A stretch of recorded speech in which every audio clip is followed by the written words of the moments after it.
Good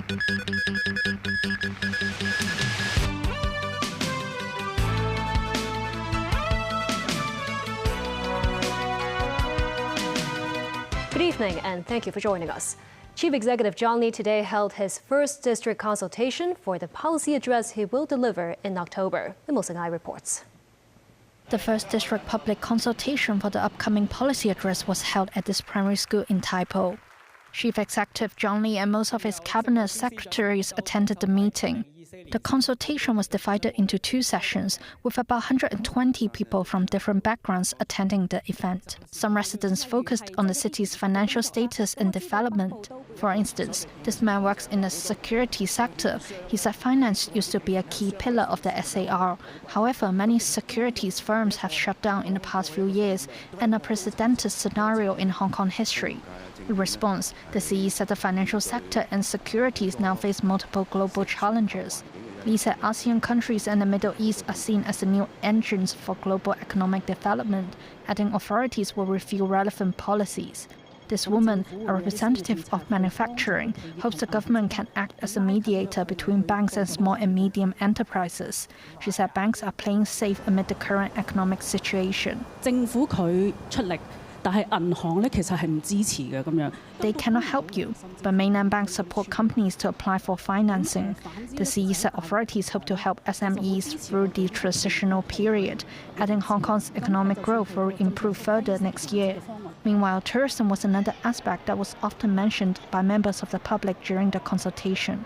The Sha Tin resident proposed the idea of creating a mascot for the city. Sichuan province, for instance, uses pandas as their mascot. Can Hong Kong have a similar concept to promote tourism and attract foreigners? Zhang Li said the development of tourism and culture can be combined using giant pandas as an example. What do residents think of their meeting with the administration?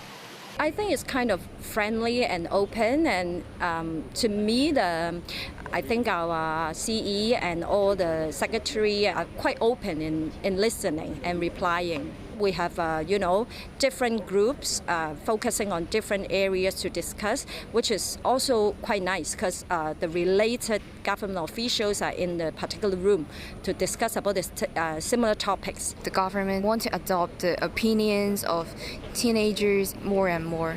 If we adopt more like public opinions, we can feel the maybe downsides of the policies, and so that they can make improvements. The district consultation lasted for roughly 2 hours, and the next sessions will be held on the following weekend.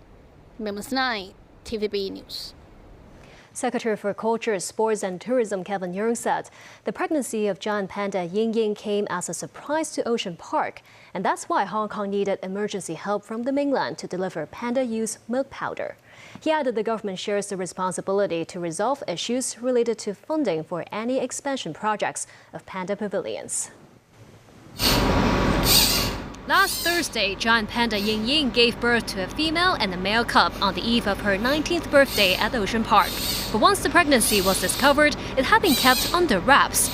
Speaking with TVB News, Secretary for Culture, Sports and Tourism Kevin Yeung revealed Ying Ying's pregnancy was not expected, nor were the twin babies. 以我所知咧，照嘅就係照到一隻嘅。 Yeung said the ultrasound scans showed Ying Ying conceived only one fetus, so only after delivery can Ocean Park come up with a concrete plan to take care of the newborns. The cubs are now under the care of panda experts from Sichuan. Because Ying Ying does not have enough breast milk, the twins will also be fed on milk powder from the mainland. Including the pair of giant pandas gifted by Beijing, Hong Kong will be home to a total of 6 pandas. When the cubs reach 2 years old, they will need their own space and cannot live with their parents. Yeung said the government will help financially in case of a need to expand their facilities. Yeung said given the cost of raising the bears, the government will study in the future whether 6 pandas will be too many for Hong Kong and weigh the financial benefits of such a panda economy. But he also underscored the panda's symbolic significance as they represent Beijing's care towards Hong Kong. A teenager is suspected to have disrupted MTR services by opening a train emergency exit in the small hours of this morning. The incident happened at around 1 a.m. when the last train of the Kwun Tong line was reaching Kowloon Bay Station. A male passenger of around 16 years old allegedly opened the emergency exit located at the rear end of the train. That forced all train services between Choi Hong and Tu Keng Ling stations to be suspended. The railway company reported the case to the police. MTR said surveillance footage showed the teenager was seen leaving the MTR carriage with some other passengers. MTR said the case violated mass transit railway bylaws, which is punishable by a fine of up to $5,000. Starting today, MTR passengers can buy single-journey electronic tickets through the railway company's app. Physical single-journey tickets are still available for purchase from ticket-issuing machines at all MTR stations. Passengers can pay for the e-tickets by credit card or e-wallet via the MTR mobile app. A maximum of 3 single-journey e-tickets can be purchased in each transactions, including only 1 adult ticket. Holders of e-tickets can enter the paid areas by scanning the QR code at purple QR ticket gates. Paetongtarn Shinawatra today officially became Thailand's prime minister after receiving a royal letter of endorsement. The king's backing was a mere formality after Thailand's parliament on Friday voted to accept her nomination for premier, put forward by her dominant Pheu Thai party. She is the third Shinawatra to lead the country after her father Thaksin and aunt Yingluck. Nasvi Karim has more. Father and daughter. Former Prime Minister, new Prime Minister. Thailand's Shinawatra dynasty lives on, though precariously so, in a country that has a history of military coups and ad hoc governments. At 37, Paetongtarn Shinawatra became Thailand's youngest ever Prime Minister after she was formally endorsed by King Maha Vajiralongkorn. The military influence was palpable in the swearing-in ceremony, most guests replete in official white uniforms. Paetongtarn moves forward and kneels before a large portrait of the king. She then addresses the gathering, saying she will perform her duties with an open heart and try to take the country forward with stability. She then greets her well-wishers, including the man she replaced as Prime Minister, Srettha Thavisin, who was last week replaced by the Constitutional Court because he had appointed to his cabinet someone who had served jail time for an alleged attempted bribery. Paetongtarn is the second woman to become Thailand's Prime Minister. Her aunt Yingluck, who along with her older brother Thaksin, had been disposed by military upheavals. Paetongtarn, known in Thailand by nickname Onging, said she would continue Srettha's policy, but faces a number of challenges including a weakening economy and the dwindling popularity of a once dominant Pheu Thai party. I am dedicated to pushing forward key policies from economic reforms and the 30 baht healthcare improvements to enhancing digital infrastructure and promoting Thailand's soft power on the global stage. Finally, and most importantly, I'd like to thank the people of Thailand, whether you voted for me or not. I promise to serve everyone equally and wholeheartedly, every age, every gender, every diversity.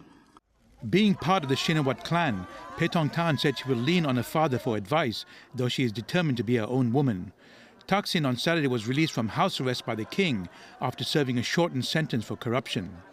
I hope I can ask him for advice anytime that I want, but not all the time, 24/7 like that, because it's not possible. So I am my own person, and I have my own things and my own goals that I have to be achieved in the future. Nazri Karim, TVB News. Some Indian junior doctors remain away from work demanding justice for a colleague who was raped and murdered. We want justice! We want justice! We want justice! Despite the end to a 24-hour strike called by the biggest association of doctors, protests and candlelight marches continue. Doctors across the country, including in the capital, continue to take to the streets and are joined by members of the public. Some medics have refused to see non-emergency patients after the killing of a 31-year-old trainee doctor in Kolkata just over a week ago. The victim's father said the protests are giving him strength. Many of the demonstrators are blaming Prime Minister Narendra Modi directly for not doing more to protect female workers. Venezuelans in Latin America and other parts of the world responded to a call from their country's political opposition and took to the streets to dispute President Nicolas Maduro's claimed victory in last month's election. Protesters marched in Mexico, Brazil, Ecuador, Peru, and Japan. Maduro claimed he had just under 52% of the vote in the election, while the opposition led by Maria Corina Machado said they won by collecting 67%. Solutions offered by the international community have been rejected by the government and opposition. Machado wants an independent international verification of the results. Maduro and his supporters held their own rally in the capital, Caracas, promising 8% economic growth in a country in which the GDP has fallen 73% since 2013. Countries such as China and Russia have already congratulated Maduro.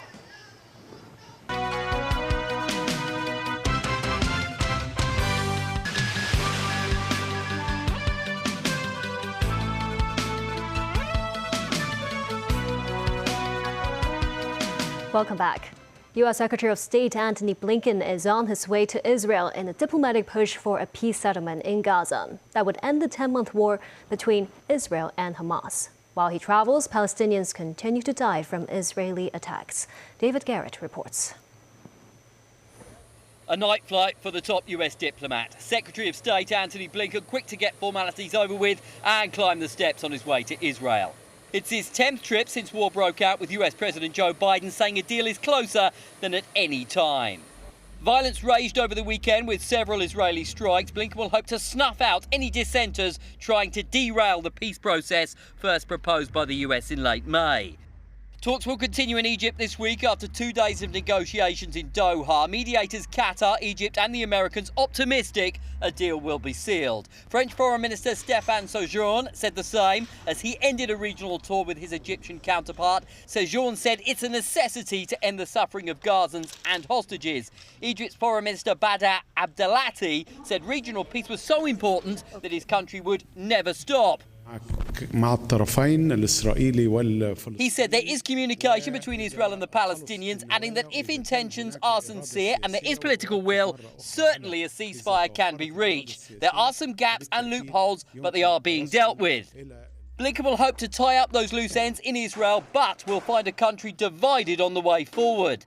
The Israeli military released more pictures of troops operating in Gaza in a show of strength, with their ceasefire negotiators having told Prime Minister Benjamin Netanyahu they have cautious optimism for a deal. Huge anti-war protests were again evident in Israel. Netanyahu has resisted pressure to halt his attacks on Gaza, saying Hamas must be destroyed. I think that there is no hope, because Netanyahu and Sinwar are the same. They both want to A, stay alive, B, stay in power. So if nobody will pressure them, it will never happen. For the moment, war is still a reality for people in Gaza. The Israeli military told Palestinians near the Maghazi refugee camp they should leave. The already displaced on the move again, passing through Deir al-Balah, parts of which are no longer safe. A mother and her 6 children, killed over the weekend, were laid to rest nearby after a strike was said to have wiped out an entire family. Health officials put the Palestinian death toll since October at over 40,000. David Garrett, TVB News. Meanwhile, at least 2 people were killed in an Israeli strike in the occupied West Bank. Footage showed a car on fire and people rushing trying to extinguish it. The Palestinian Health Ministry reported 2 bodies were received at a hospital. Israel's army confirmed it struck a terrorist cell in the known militant stronghold of Jenin. Since the Israel-Hamas war began, violence has flared in the occupied territory. The city's first shared-use path for cyclists and pedestrians in Kowloon East will be open to the public starting this quarter. Addressing concerns over its safety and operations, the government said there will be a speed limit of 15 kilometers per hour for the cyclists. Cyclists might enjoy more routes to bike around Hong Kong. In 2017, the government proposed to build the Greenway network in the Kai Tak development area. The pilot project was to test the feasibility of sharing the use of a promenade by both pedestrians and cyclists. 7 years after the trial, the government announced the first official Greenway will be commissioned using the shared-use approach. In the first phase, 600 meters of a 7.5-kilometer corridor in the northeast section of Kai Tak's former runway area will be open to the public this quarter. The remaining section connecting the Kai Tak Station Square, Kwun Tong Promenade and Kai Tak Sports Park is expected to open in phases next year. In the second phase, another 5.5-kilometer-long Greenway is expected to complete its transformation between next year and 2027. It will connect the open space along the Kai Tak River and the promenade outside the Children's Hospital. Also included in the plan, a cycling bridge linking Kwun Tong and Kai Tak. This man said it's good to have more leisure space for biking and exercising. The citizen meanwhile noted the risks of accidents and collisions and the importance of better designs and planning to ensure road safety. In response to media inquiries, the Civil Engineering and Development Department said the Greenway is normally 6 meters wide, permitting a maximum biking speed of 15 kilometers per hour. Discussions with relevant authorities are underway on management guidelines for the Greenway. Lawmaker Kitson Yang raised concerns about the difficulty in law enforcement. He said it's hard to do so with just officers. He suggests installing speed detectors that can monitor and emit sounds when cyclists go above speed limits or when the bikes are too close to pedestrians. And that's the news. Thank you for watching.